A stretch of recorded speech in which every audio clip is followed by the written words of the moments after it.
السلام علیکم ورحمۃ اللہ وبرکاتہ۔ جیسے کہ ہم نے قرآن پاک اردو ترجمے کے ساتھ شروع کیا ہوا ہے اور اس میں ہم نے اب تک 260 تک کی آیت کا ترجمہ پڑھ لیا ہے۔ اب آج ہم 261 سے لے کر سورۃ بقرہ پوری کا ترجمہ پڑھیں گے۔ اعوذ باللہ من الشیطان الرجیم، بسم اللہ الرحمن الرحیم۔ ان کی مثال جو راہ اللہ میں اپنا مال خرچ کرتے ہیں اس دانے کی مثال ہے جس سے 7 بالی اگیں اور ہر بال میں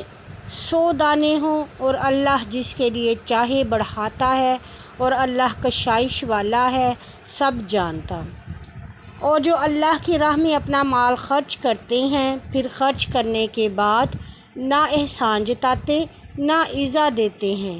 انہی کے لیے ان کے رب کے پاس بدلہ ہے، نہ ان کو کچھ خوف ہوگا اور نہ وہ غمگین ہوں گے۔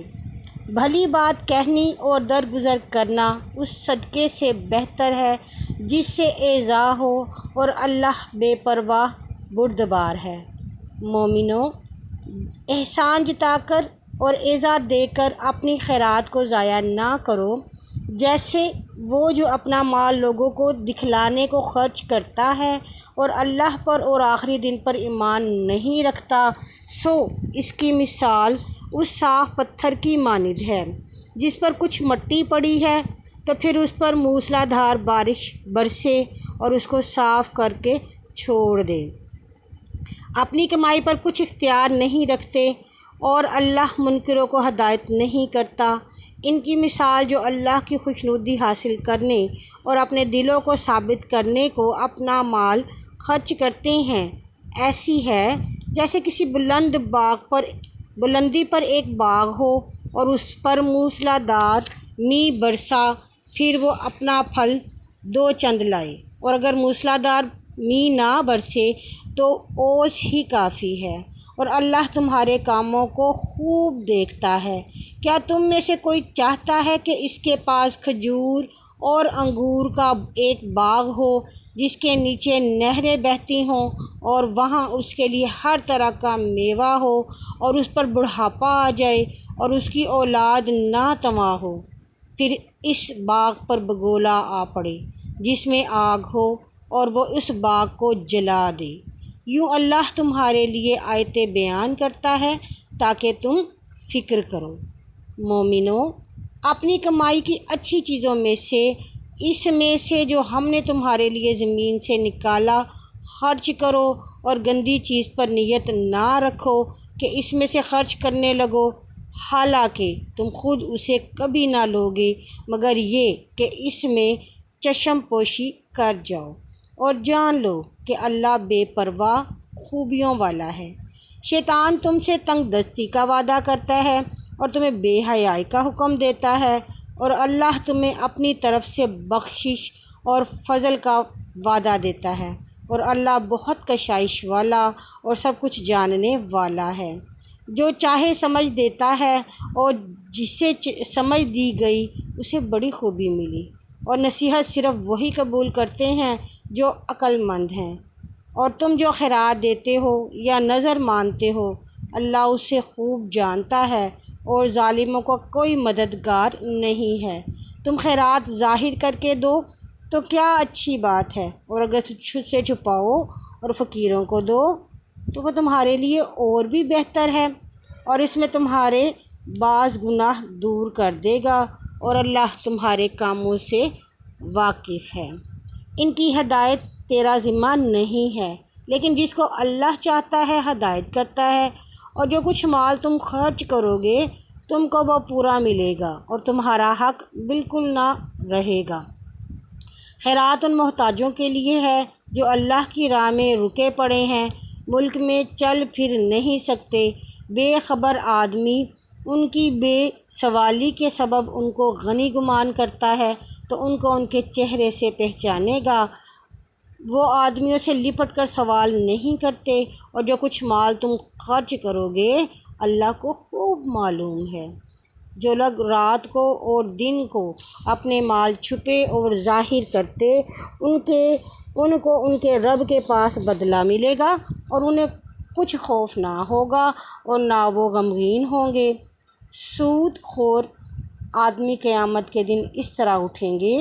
جس طرح وہ اٹھتا ہے جسے جن نے لپٹ کر خپتی بنا دیا ہو۔ یہ اس لیے کہ انہوں نے کہا کہ سودا کرنا بھی سود جیسا ہی ہے، حالانکہ اللہ نے سودا حلال کیا اور سود حرام کیا۔ پھر جس کے پاس ان کے رب کی نصیحت پہنچ گئی اور وہ سود کھانے سے باز آیا تو جو کچھ وہ پہلے لے چکا وہ اس کا ہوا، اور حکم اس کا اللہ کی طرف ہے، اور جو کوئی پھر سود لے تو ایسے ہی لوگ دوزخی ہیں، وہ ہمیشہ دوزخ میں رہیں گے۔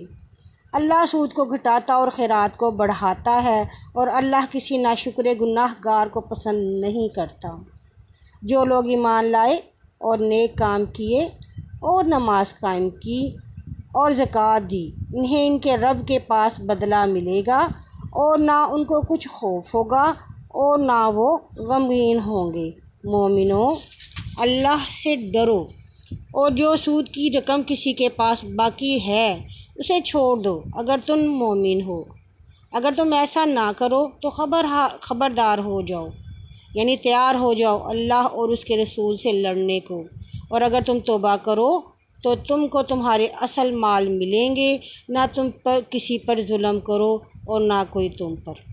اگر کوئی شخص تنگی میں ہے تو اس کو توانگری تک مہلت دینا چاہیے۔ اگر تم خیرات کر دو تو تمہارا بھلا ہے اگر تم سمجھدار ہو، اور اس دن سے ڈرتے رہو جس میں اللہ کی طرف سے واپس جاؤ گے، پھر ہر کسی کو اس کی کمائی کا پورا بدلہ ملے گا اور ان پر ظلم نہ ہوگا۔ مومنو، جب تم میعاد مقرر تک آپس میں قرض کا معاملہ کرو تو اسے لکھ لو، اور چاہیے کہ تمہارے درمیان کوئی کاتب انصاف سے لکھے اور لکھنے والا لکھنے سے انکار نہ کرے، جیسا اللہ نے اسے سکھایا ہے۔ سود ہی لکھے اور لکھوائے وہ جس پر حق ہے، سو وہی لکھے اور لکھوائے جس پر حق ہے، اور اللہ سے جو اس کا رب ہے ڈرے اور اس میں کچھ نہ گھٹائے۔ پھر جس پر حق ہے اگر بیوقوف یا ضعیف ہو یا وہ خود لکھوانے کی طاقت نہ رکھتا ہو تو اس کا ولی انصاف سے املا بتلائے، یعنی لکھاتا جائے، اور اپنے مردوں میں سے 2 گواہ کر لو، اور جو 2 مرد نہ ہوں تو 1 مرد اور 2 عورتیں ہوں جن کو تم گواہوں میں پسند کرو، اور یہ اس لیے کہ اگر ایک عورت بھول جائے تو دوسری اس کو یاد دلائے، اور جب گواہ بلائے جائیں تو انکار نہ کریں، اور اس کے لکھنے میں سستی نہ کرو۔ جھوٹا معاملہ چھوٹا معاملہ ہو یا بڑا، اس کے وعدہ تک اس میں اللہ کے نزدیک خود خوف انصاف ہے، اور گواہی کے لیے خوب پختگی اور زیادہ قریب ہے کہ تم شک میں نہ پڑو۔ البتہ اگر کوئی روبرو کا سودا ہو کہ لیتے دیتے ہو تو اس کو آپس میں تم پر کچھ گناہ نہیں کہ اگر نہ لکھو، اور جب لین دین کرو تو گواہ بنا لیا کرو، اور چاہیے کہ کاتب اور گواہ نقصان نہ پہنچایا کرو۔ اگر ایسا کرو گے تو یہ تم میں سے گناہ کی بات ہے، اور اللہ سے ڈرو، اور اللہ تم کو سکھلاتا ہے، اور اللہ ہر بات سے واقف ہے۔ اور اگر تم سفر میں ہو اور لکھنے والا نہ پاؤ تو رہن ہاتھ میں رکھ لو، پھر اگر ایک دوسرے کا اعتبار کرے تو چاہیے کہ وہ شخص جس پر اعتبار کیا گیا ہے اس کی امانت اس کو ادا کر دے، اور اللہ سے ڈرے جو اس کا رب ہے، اور تم گواہی کو نہ چھپاؤ، اور جس نے گواہی کو چھپایا اس کا دل گناہ گار ہے، اور اللہ تمہارے کام خوب جانتا ہے۔ جو کچھ آسمانوں اور زمین میں ہے سب اللہ کا ہے۔ اگر تم اپنے دل کی بات کھولو یا چھپاؤ اس کا حساب اللہ تم سے لے گا، پھر جسے چاہے بخشے گا اور جسے چاہے گا عذاب کرے گا، اور اللہ ہر شے پر قادر ہے۔ رسول نے اور مسلمانوں نے اس بات کو مان لیا جو کچھ اس کے رب کی طرف سے ہے اس پر نازل ہوا ہے۔ سب اللہ اور اس کے فرشتوں اور اس کی کتابوں اور اس کے رسولوں پر ایمان لائے ہیں، اور ان کا اقرار کرتے ہیں کہ ہم اس کے رسولوں میں سے کسی ایک میں بھی فرق نہیں کرتے، اور انہوں نے کہا ہم نے سنا اور قبول کیا۔ اے ہمارے رب، ہم کو بخشش چاہیے اور تیری طرف جانا ہے، اور اللہ کسی کو اس کی گنجائش سے زیادہ تکلیف نہیں دیتا، اس کی کمائی کا فائدہ اور نقصان اسی کے لیے ہے۔ اے رب ہمارے، اگر ہم بھول گئے یا ہم نے خطا کی تو ہم کو نہ پکڑ۔ اے رب ہمارے، ہم پر بھاری بوجھ نہ رکھ جیسے اگلوں پر تو نے بوجھ رکھا، اور ہم پر وہ بوجھ نہ اٹھوا جس کی ہمیں طاقت نہیں ہے، اور ہم سے درگزر کر اور ہمیں بخش دے اور ہم پر رحم کر۔ تو ہمارا آقا ہے، ہمیں کافر قوم پر مدد دے۔